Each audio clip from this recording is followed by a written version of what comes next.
I'm Rose Pine. I head up open access books and open access policy at Springer Nature. I'm joined today by Sarah Rooky, who's Director of Engagement and Advocacy at Altmetric, by Eric Van Rijn, who's Director of Journals and Open Access at the University of California Press, and by John Blosser, who's Collection Development Officer and Head of Acquisitions at Northwestern University Libraries. We've heard a lot this week about metrics. Annette Thomas, in her keynote, spoke of the need for responsible use of metrics and for us ultimately to look beyond citations. Ivy Anderson and others shared how usage and citation data could drive acquisition negotiations and decisions. In a panel yesterday, on which Sarah also appeared, we heard about the importance of discoverability and visibility for OA content in particular. And once again, we heard about the importance of using metrics that are appropriate to the work and to the discipline. But let's face it, many of the discussions about metrics in the scholarly communications world, with the impact factor perhaps looming large in the background, tend to be implicitly or explicitly about journals. To shift focus, we've also heard this week about how OA books are starting to gain traction. There are now more than 12,000 titles in the directory of open access books. New funding streams are starting to emerge in Europe. There continue to be many experiments with OA models and new open access presses, especially in the US. But yet OA books remain a relatively small part of the publishing landscape. In this session, I want to bring these two discussions together and look at why metrics might be important for open access books. There's increasing activity in this area too. We at Springer Nature last year released a report on comparing the usage and citations of OA and non-OA books. And we've also seen research from JSTOR in collaboration with the University of California Press, amongst others. And maybe Eric will talk a bit more about that later. But more recently, we at Springer Nature, we've been talking to book authors and trying to understand what do they want from metrics, what do they think impact means for them.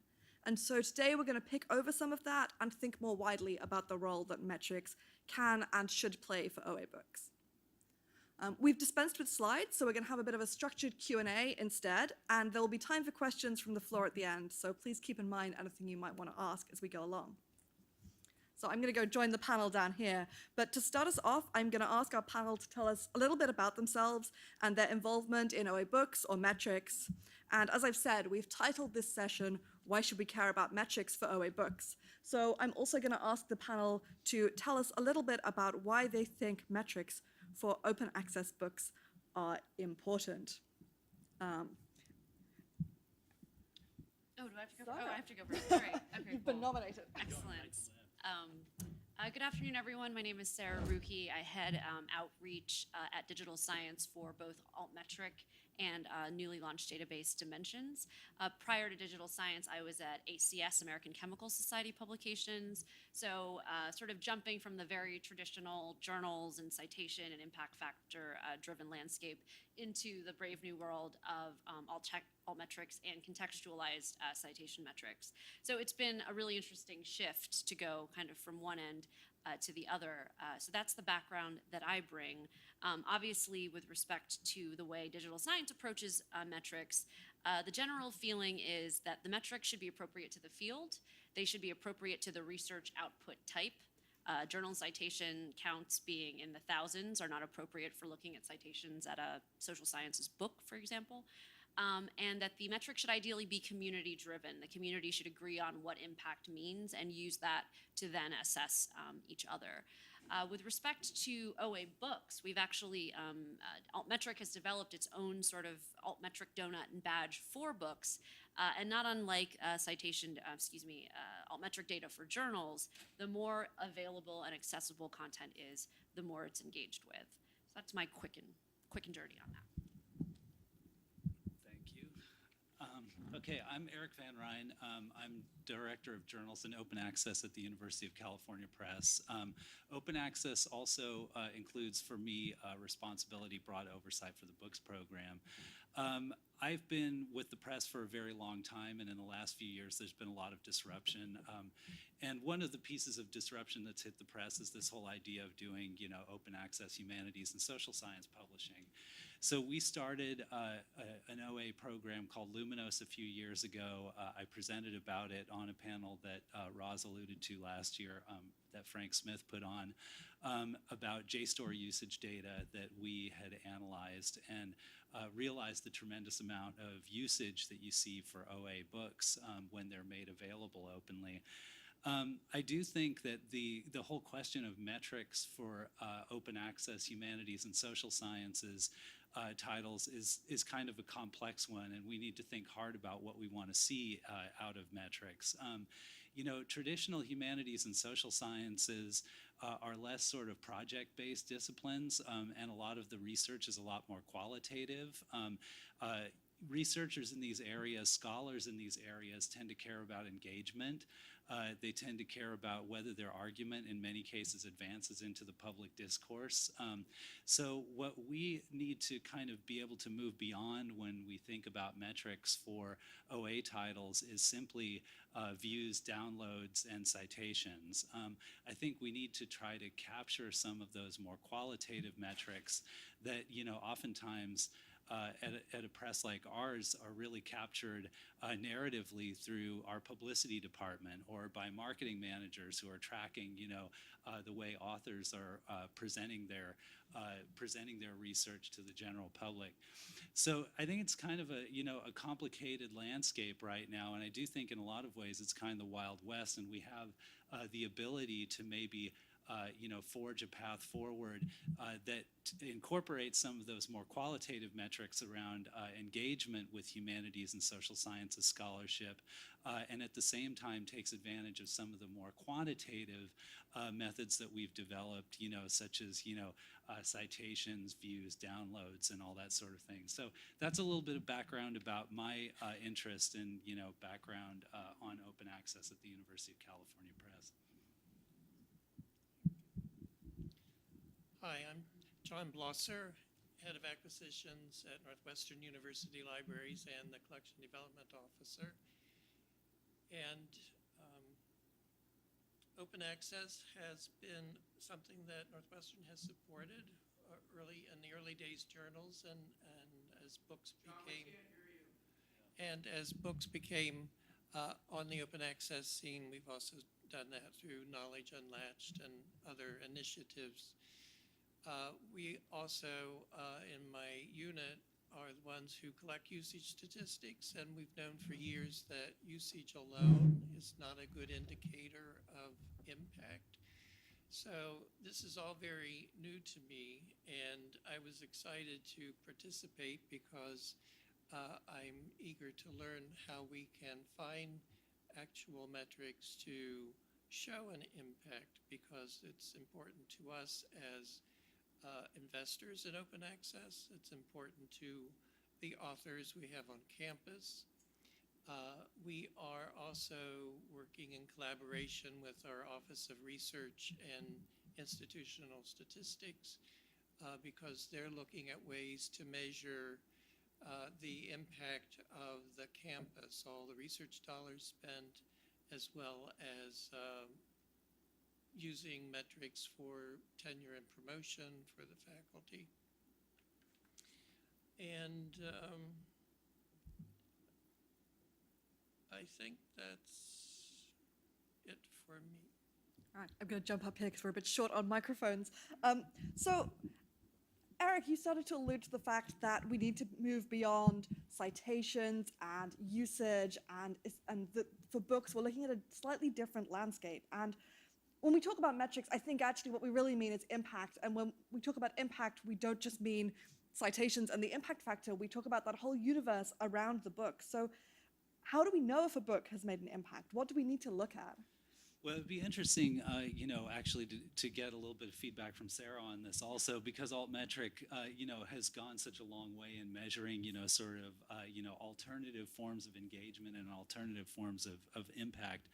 But, when I think about a lot of the books that typically a university press is going to do, sort of monographs, in many ways these things can be gateways to a broader publishing career that advances their work into the public discourse. And so, I think, trying to figure out how we measure engagement with the work is really important.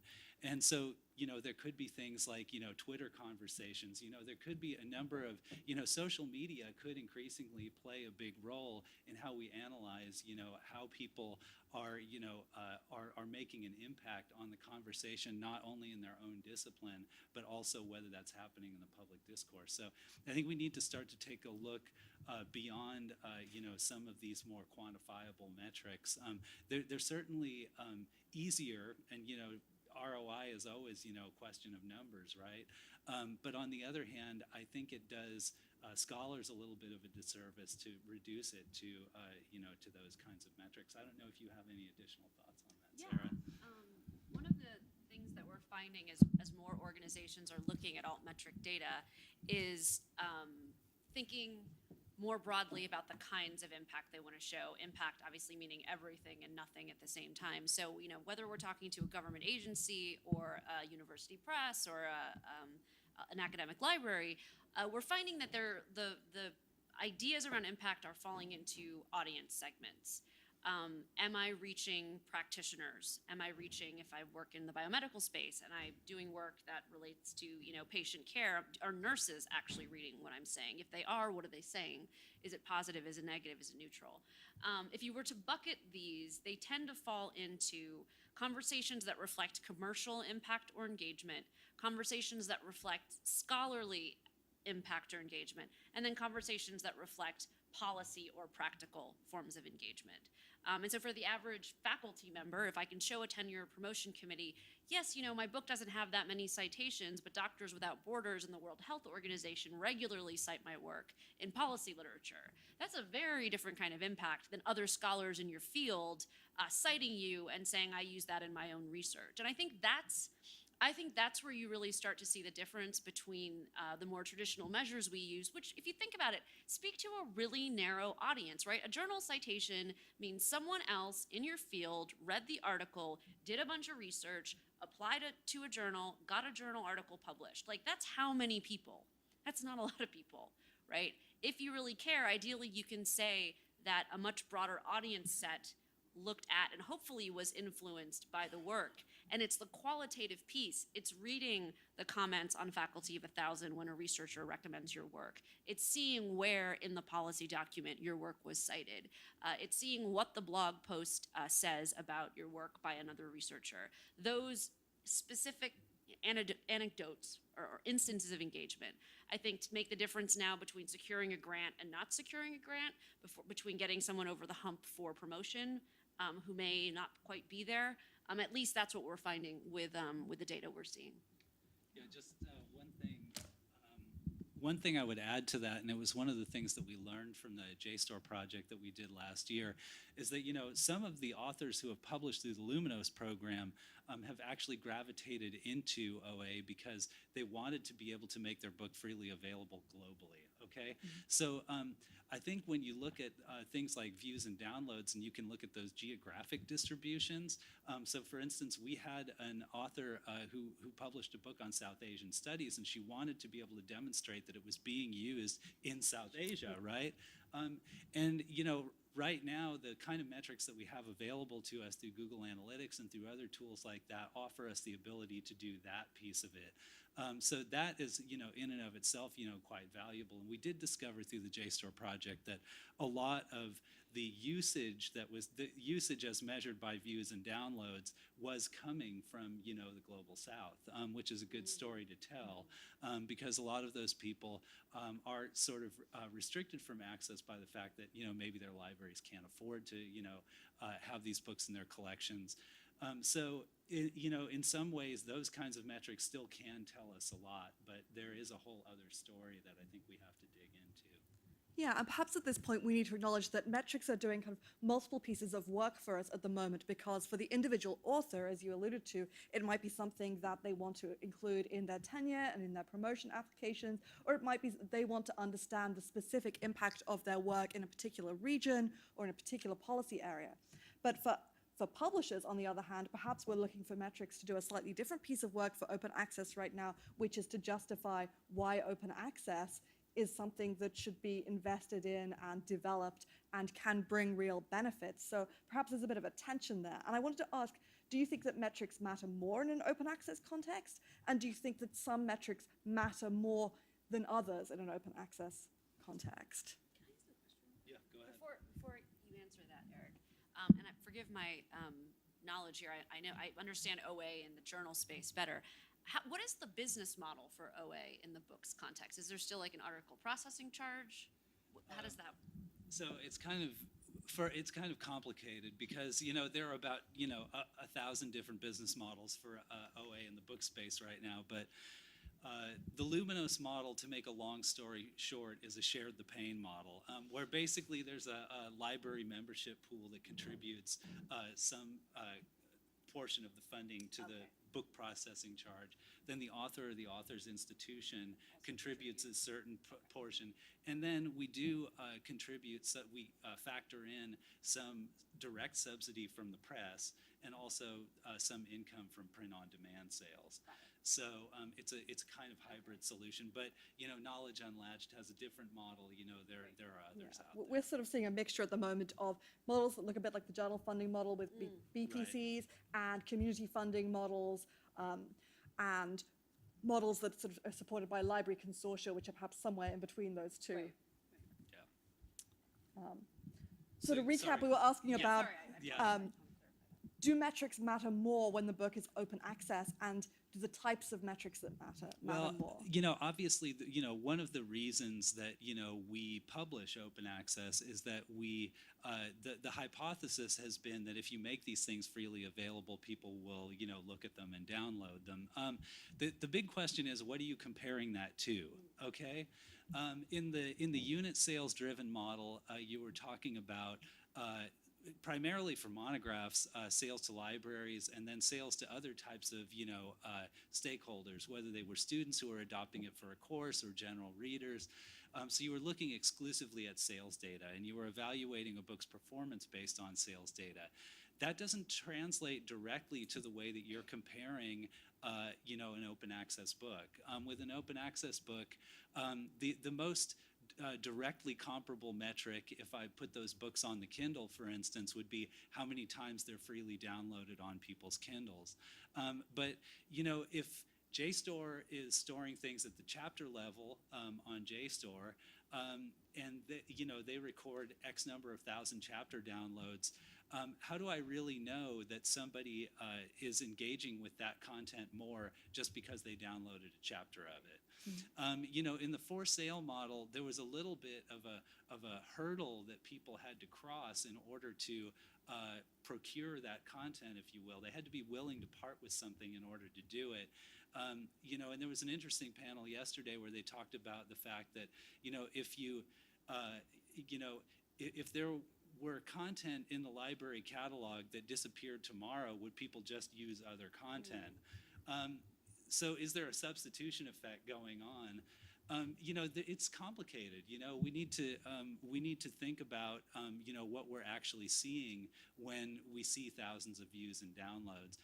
But obviously, higher levels of engagement compared to lower levels of engagement means something in open access. What it means, we don't really know yet.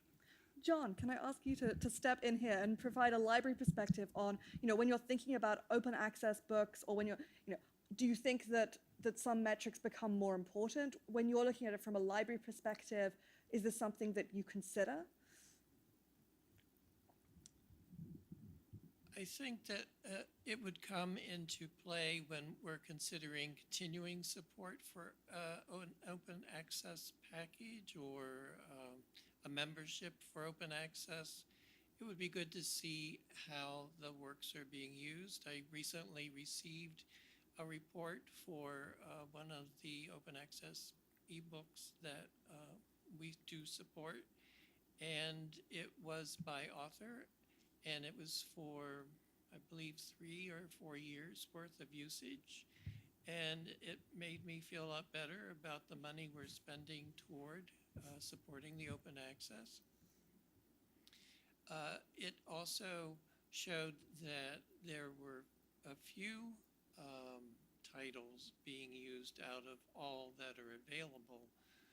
I'm not sure what that means. It could be that we just need more metrics to uncover what is actually valuable to people in their research. Is there anything that you'd particularly like to see when you say we need more metrics? Is there something that you feel isn't being provided at the moment that you would want from publishers or metrics providers? Well, it's the qualitative factor that's completely missing.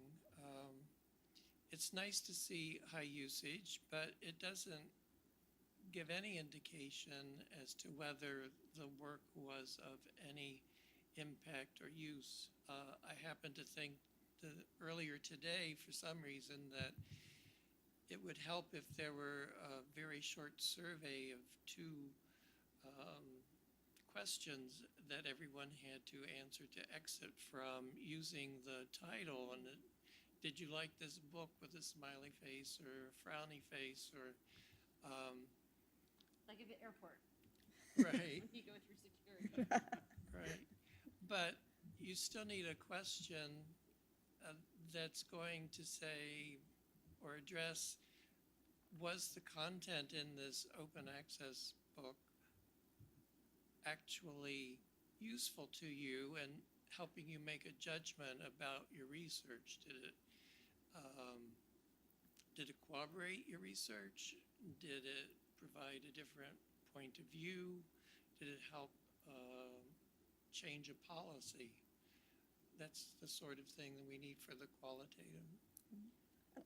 I have a kind of question, which is, we talked a lot about the need for qualitative metrics, but how do you kind of wrap that up into something that people, because the problem with qualitative data is that it's a bit amorphous, and how do you summarize that or make that consumable or useful? Well, one of the things Altmetric did was we actually created a guide for researchers on how to use Altmetric data in a grant proposal.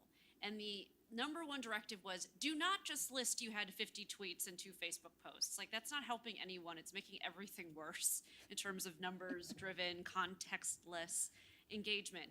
But if, in the process of looking at engagement, you see, we had a faculty researcher at Duke University find this, that her less known methodological papers, which are generally kind of boring, they're not super sexy, they don't get a ton of attention, they had low scores, but consistently the folks talking about her papers on Twitter were early career researchers using it in their own research and telling each other, you should get on this article, it really helped me with my thing. That's what should go into a grant proposal. That's what should go, perhaps, if you're evaluating the value of a book.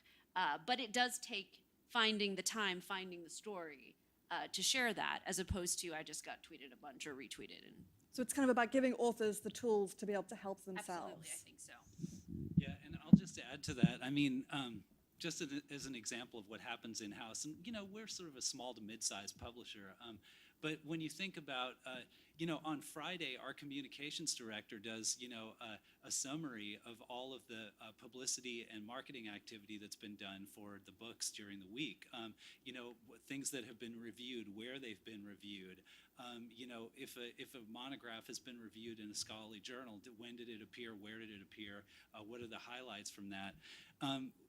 We found that sharing all of that information in-house, just those brief snippets, gives us a better idea of what's really happening with the books that we've published than sometimes all the sales data in the world. Is this really being incorporated into the scholarly conversation, into the scholarly record? That's what this is telling us.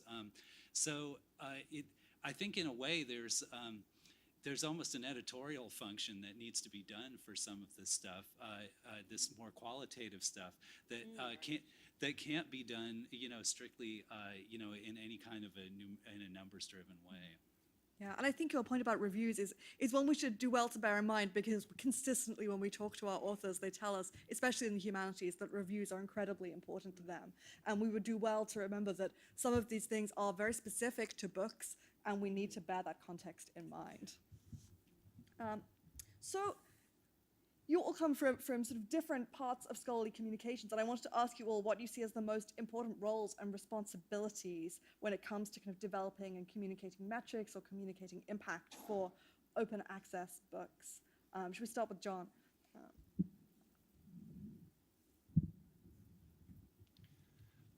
From the library's point of view, we can certainly help with outreach to campus. We often get questions from faculty about, is this open access journal a good place to publish this research? I think more questions would come up if more were publishing in open access books as well, so we could be a resource to help them not only decide where to publish their work, but also to understand the metrics behind it. In fact, our health sciences library has a unit that actually supports metrics for showing the impact of the work that the medical school does. So that's one thing we could do.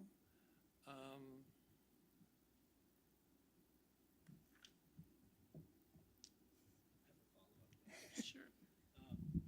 So do you feel in the library that your role in communicating usage data is actually, and leveraging it, is changing in an open access universe, whether it be for books or journals?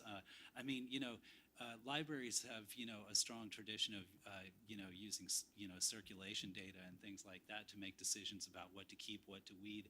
I mean, are OA usage statistics informing any kind of decision making in the library right now, I guess is my question. I would say not to a large extent, but I could see that changing as more and more goes to open access. But even in the analog world of print, circulating print books does not tell us that the works that circulated had a true impact on the student or faculty's work. So we're in the same boat with that. We just have numbers to base some decisions on how well we're supporting, how many books we have in a certain subject area so that we're covering as much as possible. Eric, do you want to tell us what you think publishers have a responsibility to do in this area? Well, I mean, I guess I'll say something from the publisher's perspective. I don't know whether it's going to capture every publisher's way of thinking about this, but when we launched the Luminos program, it was in HSS it's a little bit of an uphill struggle to get people to publish open access. It's not something that comes naturally to a lot of researchers. They're very wedded to a tenure and promotion process that works a certain kind of way and that anticipates a certain kind of circulation and business model that sits behind it. And so there's a little bit of a hand selling of OA publishing that needs to be done by an editor who's working in those fields, basically. So, for us, I have to say that some of the more quantitatively driven metrics help us tell a story about open access to people who are potentially interested in publishing in the program. So, when I say that people who publish on the Global South want their stuff to be consumed by people in the Global South, that's a big win for them. And if you can demonstrate that quantitatively, that makes it an easier sell for somebody who may have some defenses up around publishing open access in the first place. So with Luminos, I feel like having access to some of the data has definitely, as the program has gotten some legs and we're trying to do more in this area, sort of helped us tell the story of the program. Yeah. So. I mean, just to jump in there, I feel like there's a sort of double-edged sword here because I absolutely agree that those statistics can be really compelling. And I know our editors report that it can be incredibly powerful to talk to authors about the additional reach that OA books can achieve. But at the same time, I think we have a responsibility to use those responsibly to ensure that authors understand that there is variation and that we're not promoting the use of quantitative metrics above all or not trying to embed the use of quantitative metrics for books. I think it's useful, as you say, to help tell that story, but we need to get better at enhancing that story with those more qualitative examples of how OA has helped shaped the impact of a book? From the why perspective, I think libraries and publishers and editors within the book editorial process, it's incumbent upon them to appeal to the self-interest of the author. And that's going to be, if you're OA, the studies show you will get more citations, you will get more eyeballs on your stuff. And if you start there, if you appeal to a very ego-driven a piece of how a scholar thinks, I think that's sort of critical. And then, of course, layer on the tremendous amount of value that comes with making that choice beyond their own sort of self-interest. I want to pose sort of two questions to the room and to the panel. So I'm in this article level headspace since I've left journal publishing, where Altmetric obviously looks at individual research objects, not journals. And even with our books badges, the books gets a score, but each chapter gets a score as well. And then with the platform dimensions, everything is categorized at the record level, at the grant level, at the publication level. Journal groups exist, but that's not the sort of structure of the database. And so I'm wondering if that is going to be a trend more and more with books, where it's, chapter consumption in something like an edited volume is pretty obvious, right, because of the way it's set up. But if it is, a start to finish volume, there could still be value. I'm curious if looking at metrics, however you define them, around chapters is something that we're seeing more of, and is something that could help libraries think about how they consume books. And then the other question I thought I'd pose was, especially with OA, is there any looking at sort of creating the Netflix effect? And what I mean there is sort of algorithmically determining, based on how long this person was in a book, how many times they've downloaded it, a number of different things, you then can position more OA content in front of them that then drives their consumption, because algorithms aren't taking over our lives in every other space. So just sort of chapter level consumption and kind of the Netflix effects are two things that I was just had on the top of my head. Well, perhaps this might be a good time to open up to questions from the floor. As well, Yeah. So if you've got any thoughts on Sarah's specific questions, or if you've got any questions that you'd like to ask the panel, do come up and ask us. And in the meantime, I guess I have a question of, do you think we're doing a good job? What should be the next thing that we focus on in terms of thinking about metrics? Where should we go from here? Well, I'll start with that. Just because Charles Watkinson, I believe, tomorrow is going to give a progress report on a project that he's been working on to sort of standardize OA book metrics. And I think that's kind of the first step, so that we're all speaking the same language. And that's not happening right now. Different providers are measuring things different ways. Some people, to your point, Sarah, are measuring things at the chapter level. Some people are measuring them at the book level. It's the wild, wild west. And the first thing that needs to happen is standardization, I think, so that we're all kind of speaking the same language. But I do think that there's an opportunity in taking a look, particularly in the OA context, to take a look at chapter level data. A lot of us who don't have our own publishing platforms for books don't collect as much data about what's going on at the chapter level as some of you who do. And one of the interesting things is that monographs tend not to be swallowed whole. The reality is that people are looking for the thing that's going to reinforce their argument, and that may not necessarily include all 400 pages of a monograph.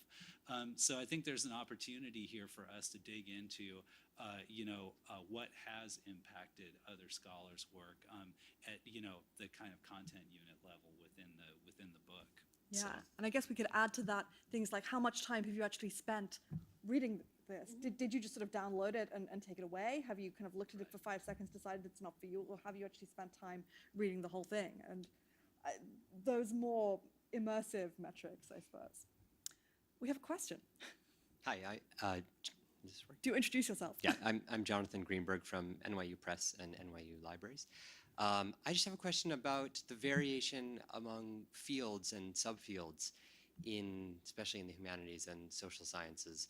There's been a lot in higher education in general over the past few decades. There have been a lot of threats to certain fields in the humanities because of budget cuts, because of low enrollment. And when you look at books in these fields, you're not going to get the same kinds of metrics. But it is still, in many cases, very important that we support those fields. So how do you reconcile the use of this kind of data with an academic environment where there's a huge variation in how much activity and engagement goes on in different fields, and maybe that's okay? Do you want to Well, take I was, that? yeah, Yeah. I'm glad you brought up that question, because one of the things that the metric that probably matters to a lot of people is, are OA books profitable? Like, no, right? Okay, so that's one thing to put on the table. Okay, so they're not profitable, and then we have fields that are dying, and ideally we want to keep supporting them and publishing them. I relate to this. My background is in political science, particularly political theory, and in 10 years there will probably be no political theory subfield in political science anymore. We'll just have to read Aristotle and Plato somewhere else, because it's not going to happen in those spaces. So to that end, my good friend who is faculty at Clemson was sort of sharing this belief that theory is going away, and I was asking him, well, what is going to be your publishing vehicle? Is it going to be something like, a curated blog? Is it going to be something that you have to stand up yourself, because there won't be that many more places that want to publish your research on Mandeville, right? So that's a good question that I don't have an answer for. Sorry. This is a problem it's a great question, and it's a problem that's plagued the humanities for decades. And I don't think it's unique to open access, to be honest with you. I mean, the librarians, and John could speak to this better than I, obviously, but we talked about circulation in libraries of print, and you can do that same kind of analysis about whether humanities monographs are circulating in print in university libraries, and you'll find out that humanities monographs probably were not circulating very much in print. So I don't know that it's necessarily a huge difference or a huge leap to be talking about this in OA. We've been talking about it for decades, just in different kinds of ways. The reality is that the humanities and the more humanistic social sciences tend to have a little bit more of a long tail to the scholarship. You can have scholarship that 20, 30 years ages pretty well, where with cancer research that's really not going to be the case. So I think it's qualitatively different, and there is an opportunity for that research to be discovered over a period of time, and that's one of the reasons why it continues to be worth collecting in all of its forms. I don't know if you have anything to add to that, John. No, nothing really to add. I agree with everything that's been said. Oh, sorry, I didn't mean to cut you off. I was just getting in line. I want to ask that question again, but from a slightly different angle. So one of the problems that we have is that, can you, oh, sorry, I'm Catherine Mitchell from the California Digital Library. One of the problems that we have with journals, for example, is that people use impact factor as a proxy for value. And everyone's looking for a proxy for value, right? A very quick sort of marker of value. It's quantifiable. It works. You don't have to read the article to know that it's valuable, and you can move on with your committee work and get done faster and maybe go home early. But the problem is that, of course, we know that it isn't a good proxy. And my concern is, to go back to what you were talking about, anytime you provide quantitative information, and I know that you've all been talking about the importance of context, but is that information contextualized at the point of consumption? Every time I look at the alt metric, is it contextualized for me? So I know this is important in the context of this field, not just this is a number on a donut that I can compare to this other number and suddenly get this impression that this is a better or worse or less valuable publication. So I'm kind of interested in understanding how you're handling the problem of context, recognizing that it is a problem, and how perhaps even the things you're measuring already presuppose certain values and certain practices in fields and undermine the potential value of other practices in other fields. This is the battle we've fought since the day the donut was born and the first bite people took out of it.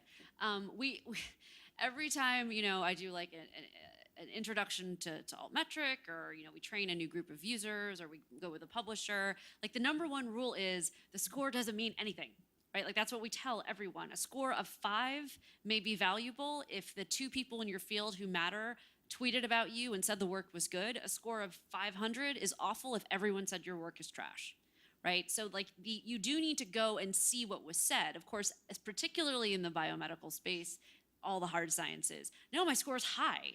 Well, high relative to what? Oh, I don't know. It's high. So that's great. I'm great. My research is great. And so the education plays a huge part here, asking people, because any NIH program analyst can get your grant, say I had a score of 265. They can go to your article and look. They can see the comments that say this work, is kind of not quite what we expected. So we try to push that through education. We try to stress that you need to have a self-defined understanding of impact, so that if those 2 people who matter engaged with your work, then you hit it out of the park with a score of 10 and 2 colors on your donut. But we are constantly battling that. And that is why 99% of the time we make what was said available, who said it, when, and the date, so you can interrogate that. And unfortunately, it's incumbent upon people assessing these things to take the time to do that. And that's just the battle we continue to face. So I think we've actually hit our time limit, but I see we have one more question. So if people are willing to stay, then we'll take the last question. Stay at your own peril. I'm Bob Schatz. I work at Springer Nature also. And I have some ill-formed thoughts, but I've never let that stop me in the past, so I'm not going to today either. It's this thinking that's rummaging around in my head makes me think that there's this world inside this room and there's this universe outside this room, and that the world inside this room that we inhabit is talking about static objects defined through 2-dimensional definitions of relationships. And that I think the future holds a different view in the way that's about to explode and is already exploding in the way that information is offered and interacted with, that younger generations aren't reading, they're going to YouTube, they're interacting with content that actually talks to them, and that it has almost a 3-dimensional quality, and that we may be on the edge with these very creative people who are growing up in this environment where their whole relationship to information is so different from that in the academy and that a lot of us grew up with over time, that they will figure out ways to measure the thing that really matters, and that is, what difference did it make? Not how many times did X get done, but whose life got changed, whose life got saved. And that it's very complicated stuff, but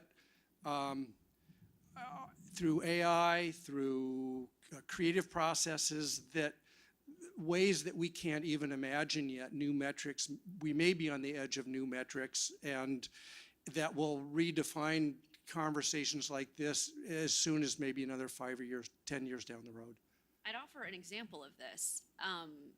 For whatever folks think of him, I think Jordan Peterson and his research is a perfect example of this.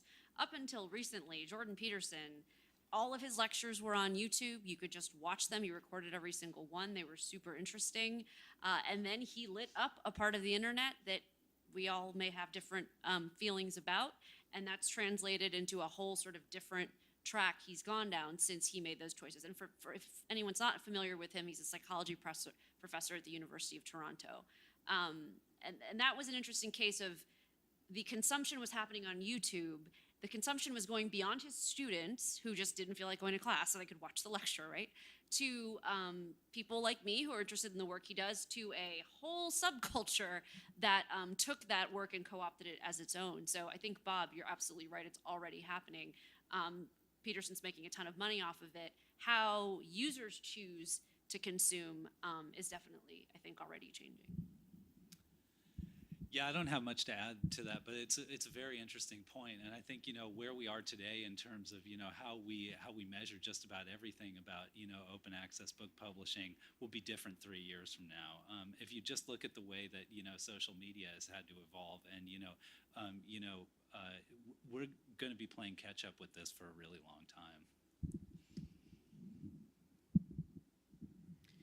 And I think libraries are in the middle. We certainly know that open access is going to continue to develop, and we support it. We know that there's a lot online, but we also need to remind our users that there's a lot of useful research literature that is still in print in our special collections as primary sources. So we have to try to cover the whole gamut. Perfect. Thank you. So we need to look to the past and our great heritage, as well as looking to the future and all the new forms of content and impact measurement we may develop. Thank you all for what I think has been a really interesting and lively discussion, and thank you for some great questions.